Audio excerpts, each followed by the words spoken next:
உங்களுக்கு தெரியும், கனேமுல்ல சஞ்சீவ் எனப்படுகின்ற ஒரு பாதாள உலக கோஷ்டியின் தலைவர் ஒருவர் ஸ்ரீலங்கால ஒரு கோர்ட்ல வைத்து கொல்லப்பட்டார். அந்த கொலையின் பிற்பாடு ஆர்மி, நேவி, அதே நேரம் குற்றப்புலனாய்வு பிரிவுகள் எல்லாமே சேர்ந்து தேடுதல் வேட்டைகளை முன்னெடுக்குது. அந்த தேடுதல் வேட்டைகள்ல நிறைய சிப்பாய்கள், அதாவது எக்ஸ் கமாண்டோஸ் என்றால் ஏற்கனவே அவர்கள் கமாண்டோ யூனிட்ல இலங்கையிலே வேக் பண்ணிவிட்டு அதிலே இருந்து தப்பி ஓடியவர்கள் நிறைய பேர் கைது செய்யப்படுகிறார்கள். இந்த கைது நடவடிக்கைகளுடன் புலனாய்வு பிரிவு மேற்கொண்ட ஒரு ஆய்வு நடவடிக்கையில என்ன விளங்குச்சுன்னு சொன்னா, இந்த பாதாள உலகத்திலே இருக்கின்ற இந்த கமாண்டோஸிலே சேர்ந்து பாய்ந்து போன எக்ஸ் கமாண்டோஸில் நிறைய பேர் ஐஸ் எனப்படுகின்ற ஒரு போதைப் பொருளுக்கு அடிமையாகி இருக்கிறார்கள். ஸோ அவர்களுக்கு ஐஸ் கொடுப்பதாக கூறி, அந்த போதைப் பொருளை இலவசமாக வழங்குவதாக கூறி அவர்களுக்கு கண்ட்ராக்ட்கள் பாரம் கொடுக்கப்படுகின்றன. இதன் மூலமாக நிறைய அசம்பாவிதங்கள் நடந்திருப்பதாக குற்ற புலனாய்வு திணைக்களம் ஒரு அறிக்கையை வெளியிட்டிருக்கின்றது. அதன் அடிப்படையிலே நண்பர்களே, உண்மையிலே இந்த ஐஸ் மூலமாக ஏராளமான குற்றச் செயல்கள் நாட்டிலே நடைபெற முடியுமா? இந்த ஐஸை நீங்கள் அல்லது நான் உட்கொண்டால் என்ன நடக்கும்? அதே நேரம் இந்த ஐஸினால் ஏற்பட போகின்ற தீமைகள் என்ன, இதன் நன்மைகள் என்ன, ஐஸ் எனப்படுவது உண்மையிலே என்னதான் இருக்கின்றது என்பதை பற்றி நாங்கள் இன்று விரிவாக பார்ப்போம்.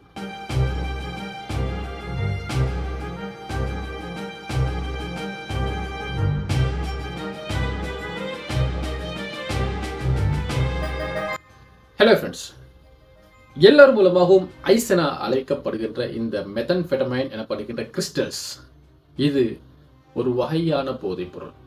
இந்த போதைப் பொருள் ரொம்பவே டேஞ்சர்ஸ். அதாவது இந்த போதைப் பொருளை நாங்கள் எடுத்துக்கொண்டோம் என்றால் எங்களுடைய பொடியிலே காணப்படுகின்ற நரம்புகள் இருக்கின்றது. இந்த நரம்புகளுக்கு இடையிலே ஜங்ஷன் காணப்படுகின்றது. இந்த ஜங்ஷனுக்கு இடையிலே சில கெமிக்கல்ஸ் காணப்படுகின்றது. அதே போன்றுதான் இந்த நரம்பு மண்டலத்தின் பிரதானமான இடம்தான் மூளை. இந்த மூளையிலே மிக பிரதானமான கெமிக்கல் தான் டோபமைன் எனப்படுகின்ற ஒரு கெமிக்கல். இந்த கெமிக்கல் மனிதர்களை சந்தோஷமாக, நிம்மதியாக, காம் டவுனாக வைப்பதற்கு பயன்படுகிறது. நண்பர்களே, இந்த ஐஸ் எனப்படுகின்ற ட்ரக்கை நாங்கள் எடுத்துக்கொள்கின்ற போது அதை நீங்கள் இன்ஜெக்ஷனாக எடுத்துக்கொண்டாலும் பரவாயில்லை, ஸ்மோக் பண்ணி எடுத்தாலும் பரவாயில்லை, அதாவது நாக்குக்கு கீழே வைத்து எடுத்தாலும் பரவாயில்லை, எப்படி எடுத்தாலும் சரி பரவாயில்லை, இந்த ஐஸ் எனப்படுகின்ற ட்ரக் எமது பொடியில் இருக்கின்ற டோபமைன் எனப்படுகின்ற இந்த கெமிக்கல் அளவை அதிகரிக்குது. ஸோ என்ன நடக்குது என்ற நண்பர்களே, அந்த ஐஸ் உட்கொண்டவர்கள் மிகவும் அதிகமாக மகிழ்ச்சி அடைகிறார்கள். ஸோ உங்களுக்கு யோசிக்கலாம், பரவாயில்லையே, ஐஸ் ரொம்பவே ஹெப்பியாக வைத்துக் கொண்டிருக்கிறது. அதுதான் இல்லை. என்ன நடக்குதுன்னு சொன்னா, இவர்கள் ஃபர்ஸ்ட் டே உட்கொள்ளும் போது இவர்கள் சந்தோஷப்படுகிறார்கள். செகண்ட் டே இவர்களுக்கு அந்த சந்தோஷம் போதாது. ஏனென்றால் எமது ரிசெப்டர்ஸுக்கு, அதாவது டோபமைனை இன்க்ரீஸ் பண்ணுவதற்கு முதலாவது டே கொடுத்த டோஸ் அதை விட இரண்டாவது டே அதிகமாக தேவை, மூன்றாவது டே அதை விட அதிகமாக தேவை. ஸோ அவர்கள் ஒரு டேப்லெட் எடுத்துக்கோங்களே, அந்த ஒரு டேப்லெட்டை ஒரு நாளைக்கு எடுத்தால் நெக்ஸ்ட் டே 2 டேப்லெட்ஸ் தேவைப்படும், அதுக்கடுத்த நாள் 3 டேப்லெட்ஸ் தேவைப்படும். ஸோ இது ரொம்பவே காஸ்ட்லியானது. எனவே நண்பர்களே, இவர்கள் தொடர்ந்து இவ்வாறு எடுக்கும் போது அதிக அளவிலான ஐஸ் பாவனைகள் ஏற்படுகின்றது. என்றாலும் இவர்களுக்கு தேவையான அளவு சந்தோஷம் கிடைப்பதில்லை. அடுத்ததாக இந்த ஐஸ் பாவனையால என்ன நடக்குதுன்னு பார்த்தீங்கன்னு சொன்னா, இந்த டோபமைன் அதிகரிக்கிறதால, அன்யூஷுவலி தேவையை விட அதிகமாக அதிகரிக்கிறதால எங்களுடைய ஹார்ட் ரேட் அதிகரிக்கின்றது, மூச்சு விடுகின்ற அளவு அதிகரிக்கின்றது, நாங்கள் அதிகமாக மூச்சு விடுகின்றோம். அதே நேரத்தில் இந்த பிளட்டில் இருக்கின்ற நிறைய பதார்த்தங்கள், கெமிக்கல் இன்பேலன்ஸ் ஆகின்றது.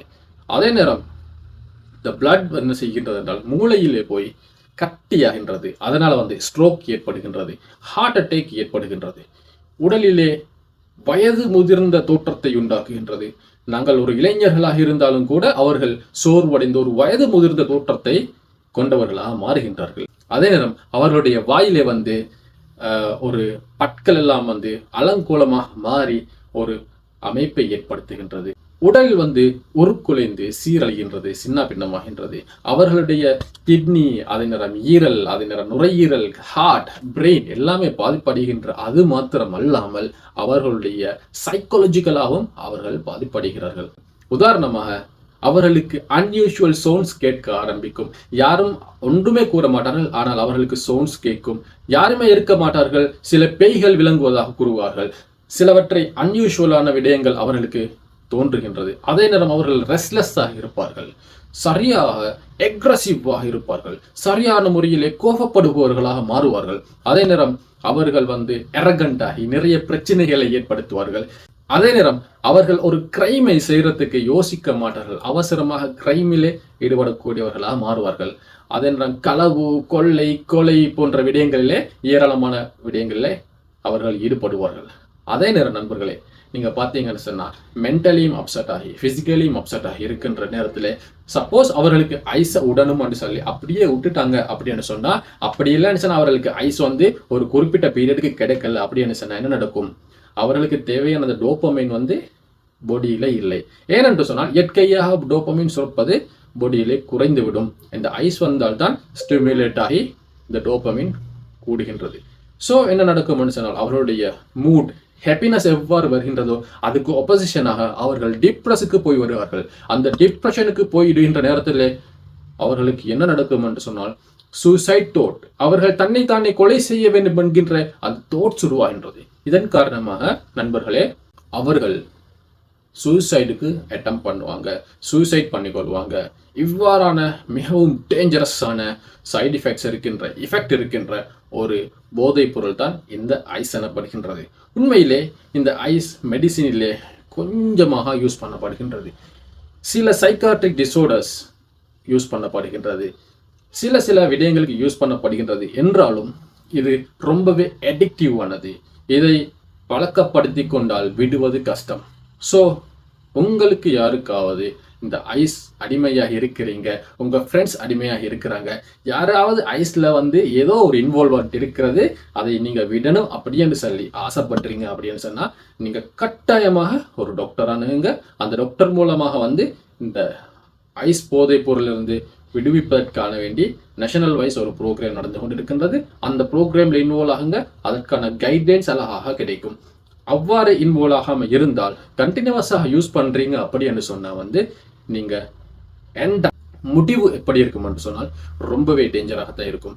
ஸோ நண்பர்களே, பேசுகின்ற நான் கேட்டுக்கொண்டிருக்கின்ற நீங்க எல்லோரும் இந்த போதைப் பொருளிலிருந்து பாதுகாக்கப்பட வேண்டும் என்று நான் பிரார்த்தித்துக் கொள்கின்றேன். மீண்டும் ஒரு வீடியோவில் சந்திப்போம். நன்றி.